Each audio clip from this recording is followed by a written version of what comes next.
Building and construction, health, allied health, teachers, trade occupations, ഇതുമായിട്ട് ബന്ധപ്പെട്ടിട്ടുള്ള എല്ലാം തന്നെ കൂടുതലായിട്ട് സപ്പോർട്ടീവായി മൈഗ്രേഷൻ പ്രോസസ്സിന് കടന്നു വരും. അപ്പോൾ അതുകൊണ്ട് തന്നെ മാര അല്ലെങ്കിൽ ഇമിഗ്രേഷൻ ലോയേഴ്സ് ഈ രണ്ടുപേർക്കാണ് ഇത് പ്രാക്ടീസ് ചെയ്യാനുള്ള ഓസ്ട്രേലിയൻ ഗവൺമെൻറ്റിൻ്റെ അംഗീകാരമുള്ളത്. ഇപ്പോൾ ഫോർ എക്സാമ്പിൾ ഇപ്പോൾ ദുബായ് പോലുള്ള സ്ഥലങ്ങളിൽ 65 പോയിന്റിലുണ്ടെങ്കിലും ഇവർ പറയും ഈ ഒരു ഒക്കുപേഷൻ നിങ്ങൾക്ക് എലിജിബിളാണ് എന്ന് പറഞ്ഞ് അവരെടുക്കും. കണ്ണും അടച്ച് എല്ലാ ഒക്കുപേഷനും എടുക്കും. നമ്മളങ്ങനെ ഒരിക്കലും എടുക്കില്ല. ഫോർ എക്സാമ്പിൾ ലീഗൽ സ്കാം എന്ന് പറയുന്നത് ഞാൻ ആദ്യം പറഞ്ഞു, ഒരു മാര പോലെയുള്ള ഏജൻറ്റിന് പലപ്പോഴും നമുക്ക് സ്കോപ്പ് ഉണ്ടെങ്കിൽ മാത്രമാണ് എടുക്കാൻ പാടുള്ളൂ എന്നുള്ളതാണ് നിയമം. പക്ഷേ എന്നിരുന്നാലും അവിടെ ലൂപ്പ് ഹോൾസ് ഉണ്ട്. അപ്പോൾ ഓസ്ട്രേലിയയെ സംബന്ധിച്ചിടത്തോളം ഓസ്ട്രേലിയയുടെ ക്യാപിറ്റൽ സിറ്റീസ്, അതായത് സിഡ്നി, മെൽബൺ, ബ്രിസ്ബൻ, ഇവിടെ തിങ്ങി നിറഞ്ഞ ഒരു ജനവാസ മേഖലയാണ്. ഓസ്ട്രേലിയൻ ഗവൺമെൻറ്റിന് അവിടെ കൂടുതൽ ആൾക്കാർ ഇനി ആവശ്യമില്ല.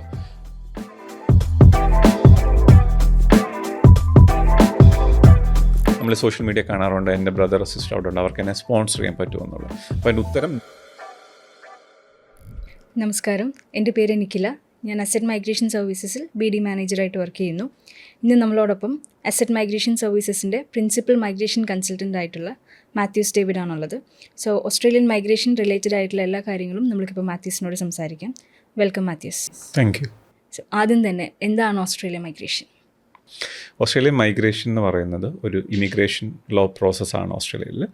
ഓസ്ട്രേലിയയിൽ ലഭ്യമാകാത്ത ചില തൊഴിലുകൾ വിദേശത്ത് നിന്ന് റിക്രൂട്ട് ചെയ്യുന്നു. അതാണ് ആ ഒരു പ്രോസസ്സ്. അപ്പോൾ ഈ റിക്രൂട്ട്മെൻറ്റ് എന്ന് പറയുമ്പോൾ ഇതൊരു മൈഗ്രേഷൻ പ്രോസസ്സായിട്ടായിട്ട് കൺസിഡർ ചെയ്യുന്നത്. ഓസ്ട്രേലിയക്ക് ധാരാളമായിട്ടുള്ള ഒക്കുപേഷൻ ലിസ്റ്റുകളുണ്ട്, ഷോർട്ടേജുള്ള. ആ ഒക്കുപേഷൻ ലിസ്റ്റിൽ മീറ്റ് ചെയ്യുന്ന ക്രൈറ്റീരിയകളെല്ലാം മീറ്റ് ചെയ്യുന്ന വിദേശത്ത് നിന്ന് ഒരാളെ ഓസ്ട്രേലിയക്ക് എത്തിക്കുന്ന ഒരു പ്രോസസ്സാണ് മൈഗ്രേഷൻ. അപ്പം അത് പല സ്റ്റേജസായിട്ടും പല പ്രോസസ്സായിട്ടുമാണ് ഓസ്ട്രേലിയ നടത്താറുള്ളത്. അപ്പോൾ ചുരുക്കം പറഞ്ഞു കഴിഞ്ഞാൽ ഈ മുമ്പേ പറഞ്ഞ പോലെ തന്നെ ഓസ്ട്രേലിയക്ക് നീഡഡ് ആയിട്ടുള്ള ഒക്കുപേഷൻസ്, അതിലുള്ള സ്കിൽഡ് ആയിട്ടുള്ള വർക്കേഴ്സിനെ വിദേശ രാജ്യങ്ങളിൽ നിന്ന് എത്തിക്കുന്ന ഒരു പ്രോസസ്സാണ് മൈഗ്രേഷൻ എന്ന് നമുക്ക് പൊതുവെ പറയാം. ഇപ്പം 2026 ഇമിഗ്രേഷൻ ചേഞ്ചസ് എന്തെങ്കിലും വരുന്നുണ്ടോ? അതിൻ്റെ കൂടെ തന്നെ സ്പെഷ്യലായിട്ടുള്ള ഏതെങ്കിലും ഒരു ഒക്കുപേഷൻ ഹൈ ഡിമാൻഡ്സ് വരുന്നുണ്ടോ? എല്ലാ വർഷവും മൈഗ്രേഷൻ്റെ റൂൾസ് ചേഞ്ചസ് പൊതുവായിട്ട് വരാറുണ്ട്. അപ്പോൾ അതിൽ പ്രധാനപ്പെട്ടത് ആ രാജ്യത്തിൻ്റെ തന്നെ, ഞാൻ പറഞ്ഞ പോലെ ഇതൊരു ലോ ആയതുകൊണ്ട് തന്നെ ബഡ്ജറ്റ് അവതരിപ്പിക്കും, അല്ലെങ്കിൽ പാർലമെൻറ്റിൽ ബഡ്ജറ്റ് അവതരിപ്പിക്കുമ്പം അവർ ആ വർഷം എത്ര പേരെ വേണമെന്നുള്ള ഒരു ധാരണയിലെത്തും. അപ്പോൾ അതുമായിട്ട് ബന്ധപ്പെട്ടിട്ടാണ് മൈഗ്രേഷൻ പ്രോഗ്രാംസ് എപ്പോഴും നടക്കുന്നത്. ഈ കുറേ വർഷങ്ങളായിട്ട് ആ നമ്പേഴ്സിൽ വലിയ ചേഞ്ചസ് ഉണ്ടാവില്ല. അടുത്ത വർഷവും വലിയൊരു ചേഞ്ച് നമ്മൾ എക്സ്പെക്റ്റ് ചെയ്യുന്നില്ല. പക്ഷേ ഒക്കുപേഷൻ ലിസ്റ്റിലും വലിയൊരു മാറ്റങ്ങൾ ഇതുവരെയും ഉണ്ടായിട്ടില്ല. അപ്പം ഒരു ചേഞ്ച് വരാൻ എന്തെങ്കിലും കൺസിഡറേഷൻ ഉണ്ടെങ്കിൽ, ഇപ്പോൾ കഴിഞ്ഞ ബഡ്ജറ്റിൽ ഓസ്ട്രേലിയൻ ഗവൺമെൻറ് പറഞ്ഞത് അവർക്ക് building and construction industry focus ചെയ്തിട്ടാണ് റീബിൽഡിങ് ആഫ്റ്റർ കോവിഡിന് ശേഷം ഓസ്ട്രേലിയൻ എക്കോണമി റീബിൽഡ് ചെയ്യുന്നതും അതുപോലെ തന്നെ ബിൽഡിംഗ് ആൻഡ് കൺസ്ട്രക്ഷൻ ഫോക്കസ് ചെയ്തതിനുള്ള ഒരു ബഡ്ജറ്റാണ് നമുക്കുണ്ടായിട്ടുള്ളത്. അപ്പോൾ അതുമായിട്ട് ബന്ധപ്പെട്ടിട്ട് ബിൽഡിംഗ് ആൻഡ് കൺസ്ട്രക്ഷൻ, പിന്നെ എപ്പോഴും ഉള്ള പോലെ തന്നെ ഹെൽത്ത്, അലൈഡ് ഹെൽത്ത്, ഏറ്റവും ഷോർട്ടേജുള്ള ടീച്ചേഴ്സ്, പിന്നെ ഏറ്റവുമായിട്ടുള്ള ട്രേഡ് ഒക്കുപേഷൻസ്, ഇതുമായിട്ട് ബന്ധപ്പെട്ടിട്ടുള്ള എല്ലാം തന്നെ കൂടുതലായിട്ട് സപ്പോർട്ടീവായി മൈഗ്രേഷൻ പ്രോസസ്സിന് കടന്നു വരും. ഓക്കെ, ഈ ട്രേഡിൽ തന്നെ അത് ഏതൊക്കെ ഒക്കുപേഷൻസ് ഒന്ന് മെൻഷൻ ചെയ്യാമോ? കുറച്ച് ഓസ്ട്രേലിയക്ക് പ്രധാനമായിട്ടുള്ള ട്രേഡ് ഒക്കുപേഷൻസ് ഏറ്റവും ഷോർട്ടേജ് ആയിട്ടുള്ളത് നമ്മുടെ ബിൽഡിംഗ് ആൻഡ് കൺസ്ട്രക്ഷനുമായിട്ട് റിലേറ്റഡ് ആയിട്ടുള്ളതാണ്. അപ്പോൾ പെയിൻറ്റർ, ബ്രിക്ക് ലെയർ, അപ്പോൾ അതുമായിട്ട് ലേസൺ, പിന്നെ നമ്മൾ ഈ നാട്ടിൽ ചെയ്യുന്ന പോലെ മേസ്ത്രി, ആശാരി, അങ്ങനെയുള്ള എല്ലാ ഒക്കുപേഷൻസും, വെൽഡേഴ്സ്, അതുമായിട്ട് ബന്ധപ്പെട്ട ഒക്കുപേഷൻസ് എല്ലാം ഉണ്ട്. അതുപോലെ തന്നെയാണ് നമ്മുടെ industry, like the car industry അല്ലെങ്കിൽ ഓട്ടോമോട്ടീവ് ഇൻഡസ്ട്രിയിൽ മെക്കാനിക്സ്, അതിൻ്റെ ബോഡി ബിൽഡർ, അതുമായിട്ട് ബന്ധപ്പെട്ടിട്ടുള്ള ഇത്തരത്തിലുള്ള എല്ലാ തരം ട്രേഡുകളും ഓസ്ട്രേലിയയിൽ ഏറ്റവും ഇമ്പോർട്ടൻ്റ് ആണ്. അപ്പോൾ അതുപോലെ തന്നെ നമുക്കിപ്പോൾ റീസെൻ്റ് ഇൻവിറ്റേഷൻ കിട്ടിയ ടൂൾ മേക്കർ, മെറ്റൽ മെഷീനിസ്റ്റ്, അതൊക്കെ വളരെ സ്മോൾ പോയിൻറ്റ്സിൽ ഇൻവിറ്റേഷൻ വരുന്ന ഓരോ ഒക്കുപേഷൻസാണ്. അപ്പോൾ അത്തരത്തിലുള്ള എല്ലാ ഒക്കുപേഷനും ഓസ്ട്രേലിയൻ മൈഗ്രേഷനിൽ ഏറ്റവും കൂടുതൽ സാധ്യത ഈ വർഷവും അതിൻ്റെ അടുത്ത വർഷം കൽപ്പിക്കുന്നതാണ്. ഇപ്പോൾ മാത്യൂസ് പറഞ്ഞല്ലോ മിനിമം പോയിൻറ്റ്സ് എന്നുള്ളത്. അപ്പം ഈ പോയിൻറ്റ്സ് എന്താണ് ശരിക്കും വരുന്നത് ഒരു PR-ലേക്ക് വരുമ്പോൾ? തീർച്ചയായിട്ടും ഓസ്ട്രേലിയൻ മൈഗ്രേഷൻ ഞാൻ പറഞ്ഞ പോലെ ആദ്യം ഞാൻ പറഞ്ഞു അവർക്ക് ആവശ്യമുള്ള ഒക്കുപേഷനാണ് അവിടെ ഇൻവൈറ്റ് ചെയ്യുന്നത്. അപ്പം ആ ഇൻവിറ്റേഷൻ ഒരു പോയിൻറ്റ് ബേസ്ഡ് സിസ്റ്റമായിട്ടാണ് ഓസ്ട്രേലിയ കണ്ടുപോകുന്നത്. ബേസിക്കലി നമുക്ക് പല ഫാക്ടേഴ്സിന് നമുക്ക് പോയിൻ്റ് അവർ കോൺട്രിബ്യൂട്ട് ചെയ്യും. അതിൽ ഏറ്റവും കൂടുതൽ കിട്ടുന്നത് ഏജിനാണ്. ഏറ്റവും ഐഡിയലി 25 മുതൽ 33 വയസ്സ് വരെയുള്ള സമയത്ത് നമുക്ക് 30 പോയിൻ്റ് കിട്ടും. പിന്നെ വർക്ക് എക്സ്പീരിയൻസ് 3 വർഷത്തിന് 5 വർഷത്തിന് 10, 8 വർഷത്തെ എക്സ്പീരിയൻസ് ഉണ്ടെങ്കിൽ ലാസ്റ്റ് 10 ഇയേഴ്സിൽ 15 പോയിൻ്റ് വരെ. പിന്നുള്ളത് ഇംഗ്ലീഷ് IELTSൻ്റെ പോയിൻ്റ് 7 ഉണ്ടെങ്കിൽ 10 പോയിൻ്റ്, 8 ഉണ്ടെങ്കിൽ 20 പോയിൻ്റ്. അങ്ങനെ ഇങ്ങനെ നമ്മൾ പല ഫാക്ടേഴ്സിൽ പോയിൻ്റ് കാൽക്കുലേറ്റ് ചെയ്യുമ്പോൾ ഒരു 65 പോയിൻ്റ് വരെ എങ്കിലും ഉണ്ടെങ്കിൽ നമ്മൾ ആ മൈഗ്രേഷൻ ഉള്ള ആ ഒരു പ്രോസസ്സിന് എലിജിബിളാണ്. അപ്പോൾ ആ മിനിമം പോയിന്റിൽ ഇൻവിറ്റേഷൻ വരുന്ന കുറേ ഒക്കുപ്പേഷനാണ് ഞാൻ ആദ്യം പറഞ്ഞ ട്രേഡ് ഒക്കുപ്പേഷൻസ്. പക്ഷേ പല ഒക്കുപ്പേഷൻസിനും ആ മിനിമം പോയിന്റ് ഉണ്ടാവില്ല. അത് വളരെ ഹയർ ആയിട്ട് പോകുന്ന പല ഒക്കുപ്പേഷൻസും ഓസ്ട്രേലിയയ്ക്ക് ഉണ്ട്. PR എന്ന് പറയുന്നത് ഗ്യാരണ്ടീഡ് ആണോ? PR ഇൻവിറ്റേഷൻ കിട്ടിയ ഗ്യാരണ്ടീഡ് ആണ്. നമ്മൾ ഇതിൻ്റെ ഒരു പ്രോസസ്സ് എന്ന് പറഞ്ഞാൽ നമ്മളുടെ ഒക്കുപ്പേഷൻ, ഫോർ എക്സാമ്പിൾ ഞാനൊരു ഫാർമസിസ്റ്റാണ് അല്ലെങ്കിൽ സോഷ്യൽ വർക്കറാണ് ഈ ഇന്ത്യയിലുള്ളത്. അപ്പോൾ നമ്മളെ സംബന്ധിച്ചിടത്തോളം അവരുടെ അസസ്മെൻറ്റ് മീറ്റ് ചെയ്തു, സ്കിൽ അസസ്മെൻറ്റ് ഒന്നാമത് ചെയ്യണം. പിന്നീട് നമുക്ക് ആ പോയിൻറ്റുകളെല്ലാം തന്നെ ഉണ്ടെങ്കിൽ നമുക്കൊരു എക്സ്പ്രഷൻ ഓഫ് ഇൻട്രസ്റ്റ് ഇടാൻ പറ്റും. കാരണം ഞാൻ എല്ലാ കാര്യങ്ങളും മീറ്റ് ചെയ്തു എന്ന് വെച്ചിട്ട് അത് 100% ഓസ്ട്രേലിയ ഇൻവൈറ്റ് ചെയ്യണമോ എന്ന് ചോദിച്ചാൽ അത് പല ഫാക്ടേഴ്സിനെ ബേസ് ചെയ്തിട്ടാണ്. ഇപ്പം ഞാൻ ആദ്യം പറഞ്ഞ പോലെ ഗവൺമെൻറ്റിൻ്റെ ഡിസിഷൻ ഓരോ സമയത്തും അവർ ഏതാണോ പ്രയോറിറ്റി അതിലേക്ക് മാറാറുണ്ട്. എന്നിരുന്നാലും ഈ ഫാർമസിസ്റ്റൊക്കെ ഈ ഒരു വർഷം അധികം ഇൻവിറ്റേഷൻ വരാത്ത ഒക്കുപ്പേഷനാണ്. അവരുടെ ക്രിട്ടിക്കൽ ഒക്കുപ്പേഷൻ ഉണ്ടെങ്കിലും അതിൻ്റെ സപ്ലൈ അധികമുള്ളതാണ്. പക്ഷേ എന്നിരുന്നാലും ചില റീജിയണൽ സ്റ്റേറ്റിൽ ആ ഫാർമസിസ്റ്റ് ഒക്കുപ്പേഷന് ഇൻവിറ്റേഷൻ വരാനുള്ള സാധ്യതകൾ ഇനിയും നിലനിൽക്കുന്നുണ്ട്. അപ്പോൾ അതുകൊണ്ട് ഒരു 100% ഗ്യാരണ്ടീഡ് ആണോ എന്ന് ചോദിച്ചാൽ ഒരിക്കലും മൈഗ്രേഷൻ ഒരു 100% ഗ്യാരണ്ടി പറയാൻ പറ്റത്തില്ല. പക്ഷേ നമുക്ക് ഏറ്റവും നല്ല പ്രൊഫൈൽ ചെയ്ത് മാക്സിമം പോയിൻ്റ് ചെയ്ത് കഴിഞ്ഞാൽ നമുക്ക് കിട്ടാനുള്ള സാധ്യതകൾ വളരെയധികമായിട്ട് നമുക്ക് വരാൻ സാധിക്കും. ഓസ്ട്രേലിയ മൈഗ്രേഷൻ എന്ന് പറയുമ്പോൾ നമ്മൾ ഏറ്റവും കൂടുതൽ കേൾക്കുന്നൊരു വേർഡാണ് മാറ എന്നുള്ളത്. അപ്പം എന്താണ് ഈ മാറ ലൈസൻസ്, അല്ലെങ്കിൽ മാറ എന്ന് ഉദ്ദേശിക്കുന്നത് എന്താണ്? ഓക്കെ, സോ ഇത് ഞാൻ ആദ്യം പറഞ്ഞിരുന്നു, നമ്മളിതൊരു ലോ ആണ്. Immigration is a law in Australia. അപ്പോൾ അവിടെ ലോ പ്രാക്ടീസ് ചെയ്യണമെന്നുണ്ടെങ്കിൽ അവിടുത്തേതായ ലൈസൻസ് വേണം. അപ്പോൾ അതുകൊണ്ട് തന്നെ മാറ അല്ലെങ്കിൽ ഇമിഗ്രേഷൻ ലോയേഴ്സ് ഈ 2 പേർക്കാണ് ഇത് പ്രാക്ടീസ് ചെയ്യാനുള്ള ഓസ്ട്രേലിയൻ ഗവൺമെൻറ്റിൻ്റെ അംഗീകാരമുള്ളത്. ഇവർ 2 പേരും ഇമിഗ്രേഷൻ ലോ പഠിച്ച് പ്രാക്ടീസ് ചെയ്യുന്ന ആൾക്കാരാണ്. അപ്പം ഇമിഗ്രേഷൻ ലോ കഴിഞ്ഞ് അവിടെ പ്രാക്ടീസ് ചെയ്യുന്ന ആ മാറ എന്ന് പറഞ്ഞ ആ ഒരു ഡിപ്പാർട്ട്മെൻറ്റ് ഹോം ഓഫീസിൻ്റെ അണ്ടറിൽ വരുന്ന, ഈ വിസ കൊടുക്കുന്ന ഹോം ഓഫീസിൻ്റെ അണ്ടറിൽ വരുന്ന ഡിപ്പാർട്ട്മെൻറ്റാണ്. അവരുടെ അണ്ടറിൽ രജിസ്റ്റർ ചെയ്ത ഏജൻസാണ് മാറ രജിസ്റ്റേർഡ് ഏജൻസ് എന്ന് പറയുന്നത്. അപ്പോൾ അതൊരു ഭയങ്കര റെഗുലേറ്റഡ് പ്രൊഫഷനാണ്, മോണിറ്റേർഡാണ്. അതുകൊണ്ട് തന്നെ ഓസ്ട്രേലിയ ഗവൺമെൻറ് റെക്കമെൻഡ് ചെയ്യുന്നത് മാറ രജിസ്റ്റേർഡ് ആയിട്ടുള്ള ഏജൻറ്റ് വഴി തന്നെ പ്രോസസ്സ് ചെയ്യണം എന്നുള്ളത്. ഒരു മാറ ത്രൂ പ്രോസസ്സ് ചെയ്യുന്നൊരു ആപ്ലിക്കൻറ്റും അതല്ലാതെ ഒരു നോൺ മാറ അല്ലാത്തൊരു ഏജൻസി ത്രൂ ചെയ്യുന്നൊരു ആപ്ലിക്കൻറ്റും തമ്മിലുള്ള ഡിഫറൻസ് എന്താണ്? തീർച്ചയായിട്ടും എനിക്ക് മനസ്സിലായി. ഇപ്പോൾ ഫോർ എക്സാമ്പിൾ ഇപ്പോൾ ദുബായ് പോലുള്ള സ്ഥലങ്ങളിൽ 65 പോയിൻറ്റിലുണ്ടെങ്കിലും ഇവർ പറയും ഈ ഒരു ഒക്കുപ്പേഷൻ നിങ്ങൾക്ക് എലിജിബിളാണ് എന്ന് പറഞ്ഞ് അവരെടുക്കും. കണ്ണും അടച്ച് എല്ലാ ഒക്കുപ്പേഷനും എടുക്കും. നമ്മളങ്ങനെ ഒരിക്കലും എടുക്കില്ല. ഫോർ എക്സാമ്പിൾ ഒരു IT ഒക്കുപ്പേഷൻ, ഒരു സോഫ്റ്റ്വെയർ എഞ്ചിനീയർ 65 70 പോയിൻറ്റിലും നമുക്ക് ഈ ഒരു വർഷം ഇൻവിറ്റേഷൻ വന്നിട്ടില്ല. ഒരു ഡെവലപ്പർ പ്രോഗ്രാമർ ഒരു 75 പോയിൻറ്റിലും ഇൻവിറ്റേഷൻ വന്നിട്ടില്ല. അതേപോലെയാണ് മെക്കാനിക്കൽ എഞ്ചിനീയർ, നമുക്ക് 65 പോയിൻറ്റ് 70 വന്നിട്ടില്ല. അപ്പോൾ അതുകൊണ്ട് തന്നെ നമ്മൾ അത്രയും കുറഞ്ഞ പോയിൻ്റ് ആണെങ്കിൽ ഈ ഒരു വർഷം നമ്മൾ ആ ഒരു ഒക്കുപ്പേഷൻ എടുക്കുന്നത് സ്റ്റോപ്പ് ചെയ്തു.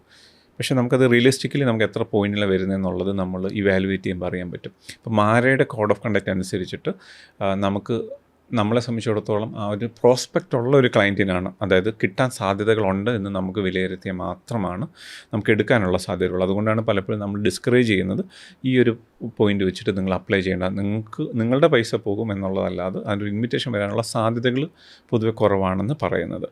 അപ്പോൾ അതുകൊണ്ട് തന്നെയാണ് നമ്മൾ പല ഒക്കുപ്പേഷൻസും, ഞാൻ ആദ്യം പറഞ്ഞു ചില ഒക്കുപ്പേഷൻസ് 65 പോയിൻറ്റിൽ കിട്ടുന്നുണ്ട്. ട്രേഡ് എല്ലാം തന്നെ 65-70 നമുക്കും ഈ റീസെൻറ്റ് ഇൻവിറ്റേഷൻ വന്നതാണ്. അതേസമയം മെക്കാനിക്കൽ എഞ്ചിനീയർ, സിവിൽ എഞ്ചിനീയർ ഒക്കെ സ്കോപ്പ് ഉള്ളതാണ്. പക്ഷേ പോയിൻ്റ് എപ്പോഴും 85 അല്ലെങ്കിൽ 90 പോയിൻറ്റിലേക്കൊക്കെ കൂടിയിട്ടുണ്ട്. പക്ഷേ അതുപോലെ വേറൊരു ഫാക്ടറാണ്, ഇപ്പം പല സ്റ്റേറ്റിനും പോയിൻ്റ് അത്ര പ്രശ്നമല്ല, പക്ഷേ പാർട്ണർ ക്വാളിഫൈഡ് ആയിരിക്കണം, അല്ലെങ്കിൽ സുപ്പീരിയർ ഇംഗ്ലീഷ്. സൗത്ത് ഓസ്ട്രേലിയയെ സംബന്ധിച്ചിടത്തോളം സുപ്പീരിയർ ഇംഗ്ലീഷൊക്കെ ഉണ്ടെങ്കിൽ ഓഫ് ഷോറിൽ നിന്ന് പോലും അവർക്ക് ഇൻവിറ്റേഷന് വരാനുള്ള സാധ്യതകളുണ്ട്, പോയിൻ്റ് ഇല്ലാതെയുണ്ട്. അപ്പോൾ പല ഫാക്ടേഴ്സ് ഇതിലുണ്ട്. അപ്പോൾ അത് കൃത്യമായിട്ട് മനസ്സിലാക്കി നമ്മൾ അവരോട് കൃത്യമായിട്ട് പറയും. കാരണം മാറ എന്ന് പറയുന്നത് ഓസ്ട്രേലിയയുടെ അല്ലെങ്കിൽ സിറ്റിസനോ റെസിഡൻ്റ് ആയെങ്കിൽ മാത്രമാണ് ലൈസൻസ് കിട്ടുകയുള്ളൂ. അവിടെയാണ് ഓപ്പറേഷനാണെങ്കിൽ അവരുടെ എല്ലാ കാര്യങ്ങളും നമ്മൾ അപ് ടു ഡേറ്റ് ആണ്. അപ്പോൾ സ്റ്റേറ്റും കാര്യങ്ങളും മാറ എന്ത് ചേഞ്ചസ് ഉണ്ടെങ്കിലും നമുക്ക് അതിൻ്റെ അപ്ഡേറ്റ്സ് വളരെ കൃത്യമായിട്ട് തന്നെ നേരത്തെ കിട്ടും. അപ്പോൾ അതിനനുസരിച്ചിട്ട് നമ്മൾ നമ്മുടെ കാൻഡിഡേറ്റ്സിനെ പ്രിപ്പയർ ചെയ്യുകയും അവർക്ക് ഇൻവിറ്റേഷൻ കിട്ടാനുള്ള സാധ്യത സാധാരണ ആൾക്കാർ UAE ചെയ്യുന്നതിനേക്കാളും വളരെയധികമായിട്ട് കാണാൻ സാധിക്കും. എന്താണ് റീജിയണൽ മൈഗ്രേഷൻ എന്ന് പറയുന്നത്?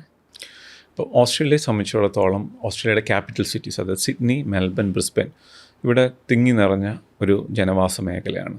ഓസ്ട്രേലിയൻ ഗവൺമെൻറ്റിന് അവിടെ കൂടുതൽ ആൾക്കാർ ഇനി ആവശ്യമില്ല.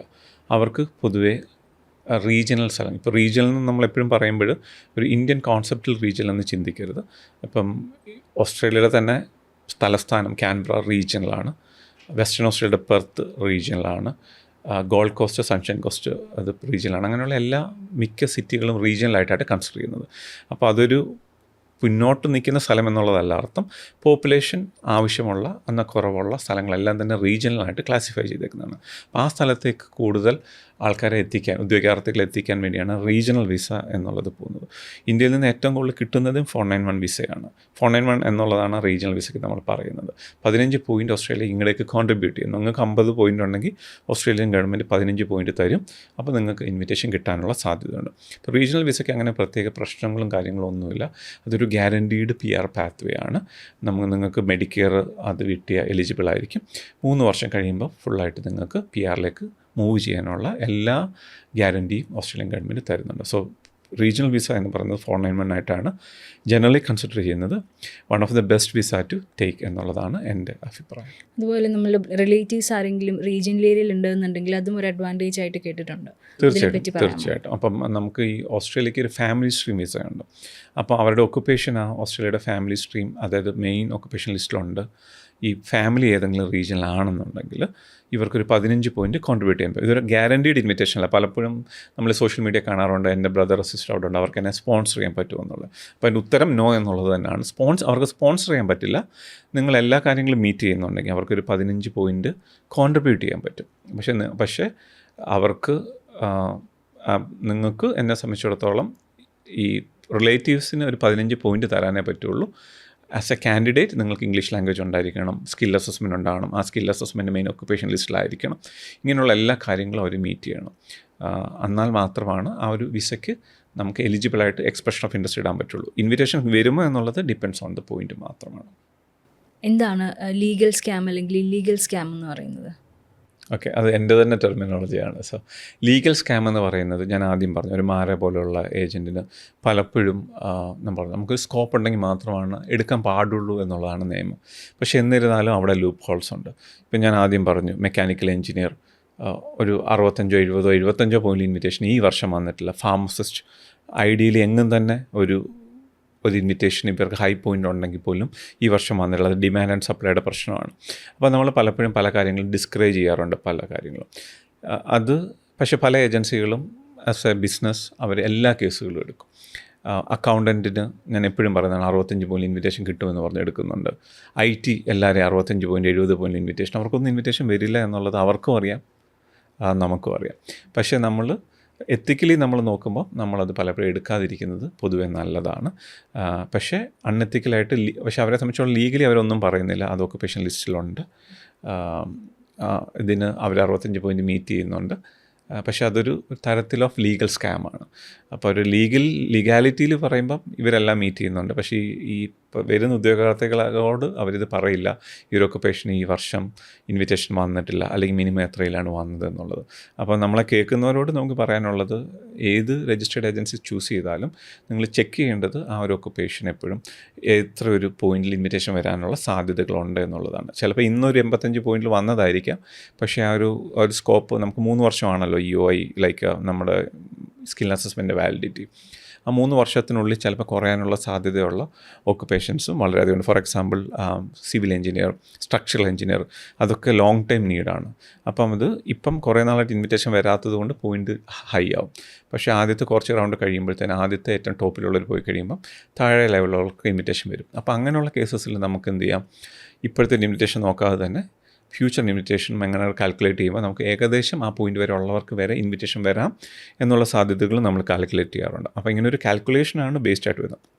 ഞാൻ പറഞ്ഞു വന്നത്, ലീഗലായിട്ട് തട്ടിപ്പ് നടത്തുന്നത് ഇങ്ങനെയാണ്. ഇല്ലീഗലായിട്ടുള്ളത് നാട്ടിൽ നമുക്ക് കാണാറുണ്ടല്ലോ, പല സ്കാംസും. നിങ്ങൾ ഈ പറഞ്ഞ പോലെ ഓസ്ട്രേലിയൻ വിസ എല്ലാവർക്കും ഗ്യാരൻറ്റീഡാണ്, അല്ലെങ്കിൽ നമുക്ക് ഫ്രൂട്ട് പിക്കിങ്ങിന് വേണ്ടി കൊണ്ടുപോകാം, കെയറായിട്ട് കൊണ്ടുപോകാം, അങ്ങനെ പല സ്കാമും ഇവിടെ നടക്കാറുണ്ട്. അതൊന്നും ഇല്ലീഗലായിട്ടുള്ള തരത്തിലുള്ള നോട്ട് എ ലീഗൽ, പക്ഷേ അത് ജനറലായിട്ടുള്ള ആൾക്കാരെ പറ്റിക്കാൻ വേണ്ടിയുള്ള സ്കാമാണ്. ഇപ്പം നമ്മൾ ഓസ്ട്രേലിയ മൈഗ്രേഷൻ നോക്കുമ്പം എപ്പോഴും കേൾക്കുന്നതാണ് രജിസ്റ്റേർഡ് നഴ്സ് അല്ലെങ്കിൽ അലൈഡ് ഹെൽത്ത് ഒക്കുപേഷൻസ്. അപ്പോൾ അവരുടെ കുറച്ച് കാര്യങ്ങൾ പറയാമോ? തീർച്ചയായിട്ടും. ഓസ്ട്രേലിയയെ സംബന്ധിച്ചിടത്തോളം ഏറ്റവും കൂടുതൽ ഇപ്പോഴും ഒഴിവുള്ള വിഭാഗമാണ് ഹെൽത്ത് ആൻഡ് അലൈഡ് ഹെൽത്ത്. അതിൽ ഏറ്റവും കൂടുതൽ ഡോക്ടേഴ്സാണ്. അപ്പോൾ ഡോക്ടേഴ്സ് എപ്പോഴും നമ്മളോട് ചോദിക്കുന്ന കേസ് എങ്ങനെ വരാമെന്നുള്ളത്. അപ്പോൾ അത് ക്ലിയറായിട്ട് പറയാം. അപ്പോൾ അവരെ സംബന്ധിച്ചിടത്തോളം ഡയറക്റ്റ്ലി ഇന്ത്യയിൽ പഠിച്ചവർക്ക് വരാൻ പറ്റില്ല. അപ്പോൾ അവർക്ക് 2 എക്സാംസ് ക്ലിയർ ചെയ്യണം, MC 1 and 2. അത് ക്ലിയർ ചെയ്താൽ മാത്രമാണ് അവരുടെ ഒരു പാത്ത് വേ ഓപ്പൺ ആവുള്ളൂ. സ്പെഷ്യലിസ്റ്റ് ആണെങ്കിൽ അതിൻ്റെ ഒരു പാത്ത് വേ ഉണ്ട്. അപ്പോൾ എക്സാം ക്ലിയർ ആവാതെ അവർക്ക് വരാൻ പറ്റില്ല. സെയിം തന്നെയാണ് ഡെൻറ്റിസ്റ്റ്, ADC 1 and 2 അവർ ക്ലിയർ ചെയ്യണം, എന്നാലാണ് അവർക്ക് വരാൻ പറ്റുള്ളൂ. അപ്പോൾ അവരുടെ കേസുകൾ നമുക്ക് കിട്ടിയാലും നമ്മൾ ട്രെയിനിങ് ഓർഗനൈസേഷൻ ഉണ്ട്, we can refer to the training organisation. അപ്പോൾ അവർ അത് ക്ലിയർ ചെയ്ത് കഴിഞ്ഞാൽ there is a 100% pathway for Australia. Better വേജുമാണ് അവർക്ക്. രണ്ടാമതുള്ള അലൈഡ് ഹെൽത്താണ് ഏറ്റവും കൂടുതൽ ഇവിടെ നിന്ന് മൈഗ്രേറ്റ് ചെയ്ത് പോകുന്നത്. അതിൽ ഏറ്റവും കൂടുതൽ നേഴ്സസ് ആയിരുന്നു. പണ്ടൊക്കെ ഒരു ക്യാപ് പ്രോഗ്രാം ചെയ്യായിരുന്നു. ഇപ്പോൾ അവർക്ക് NCLEX-RN ഓസ്കിച്ച് കംപ്ലീറ്റ്ലി ചെയ്യണം. നമ്മുടെ കുട്ടികളെല്ലാം തന്നെ ഓൾമോസ്റ്റ് പാസ്സാവുന്നുണ്ട്. അപ്പോൾ അതുകൊണ്ട് തന്നെ അങ്ങനെ താല്പര്യമുള്ളവർക്ക് അത് ഇപ്പോഴും ഒരു ഓപ്പൺ ആയിട്ടുള്ള പാത്ത് വേ ആണ്. എന്നിരുന്നാലും നേഴ്സസിൻ്റെ പോയിൻറ്റ് പഴയ പോലെ 65 പോയിൻ്റ് ഇൻവിറ്റേഷൻ വരില്ല എന്നുള്ളതാണ് സത്യം. അത് 75ഉം 80ഉമായിട്ട് ഇനിയും ഇൻക്രീസ് ചെയ്യാനുള്ള സാധ്യതകളാണ് നമ്മൾ കാണുന്നത്. എന്നിരുന്നാലും ചില സ്റ്റേറ്റുകൾ ഡിപ്പെൻഡ്സ് ഓൺ ദ എക്സ്പീരിയൻസ്, പാർട്ണറിൻ്റെ ക്വാളിഫിക്കേഷൻ ആൻഡ് ഇംഗ്ലീഷ് ലാംഗ്വേജ് വെച്ചിട്ട് 65 പോയിൻറ്റിലും ഇപ്പോൾ ഇൻവിറ്റേഷൻ വരാറുണ്ട്. പിന്നെ ജനറലായിട്ട് നമ്മൾ കാണുന്നതാണ് സോഷ്യൽ വർക്കർ, സൈക്കോളജിസ്റ്റ്, അലൈഡ് ഹെൽത്തിൽ തന്നെയുള്ളതാണ് ഓഡിയോളജിസ്റ്റ്. ഏറ്റവും കൂടുതൽ ഇപ്പോഴും ഷോർട്ടേജുള്ള UIയുടെ നമ്മുടെ ഇപ്പോൾ ഡേറ്റ ചെക്ക് ചെയ്ത് കഴിഞ്ഞാൽ ഇപ്പോഴും 200-300 താഴെയുള്ള ടോട്ടൽ ആപ്ലിക്കേഷൻ ഓൾ ദ വേൾഡിൽ നിന്നുള്ള ഒരു ഒക്കുപേഷനാണ് audiologist. Speech pathologist, physiotherapist, OT occupational തെറാപ്പിസ്റ്റും ഈ പറഞ്ഞ പോലെ 200-300 ആപ്ലിക്കേഷനാണ് ഓൾ ടോട്ടലി കിടക്കുന്നത്. അവരെല്ലാം കംപ്ലീറ്റ്ലി ഇൻവിറ്റേഷൻ ഓസ്ട്രേലിയയിൽ കൊടുക്കും. അപ്പോൾ അങ്ങനെ കുറേ അലൈഡ് ഹെൽത്തും നമുക്ക് ഓസ്ട്രേലിയക്ക് ഏറ്റവും കൂടുതൽ സാധ്യതകളുള്ള ഒക്കുപേഷനായിട്ടാണ് കൺസിഡർ ചെയ്യുന്നത്. ഒരു പോഡ്കാസ്റ്റ് കാണുന്ന ആളുകളിൽ മൈഗ്രേഷൻ അല്ലെങ്കിൽ ഓസ്ട്രേലിയ മൈഗ്രേഷൻ നോക്കുന്ന ആളുകളുണ്ടായിരിക്കാം. അപ്പോൾ അവരോട് എന്ത് അഡ്വൈസാണ് മാത്യൂസിന് പറയാനുള്ളത്? ഓസ്ട്രേലിയൻ മൈഗ്രേഷൻ ഒരു ലോങ് പ്രോസസ്സാണ്. കാരണം ഇന്ന് തന്നാൽ നാളെ പോകാൻ പറ്റുന്ന കേസല്ല.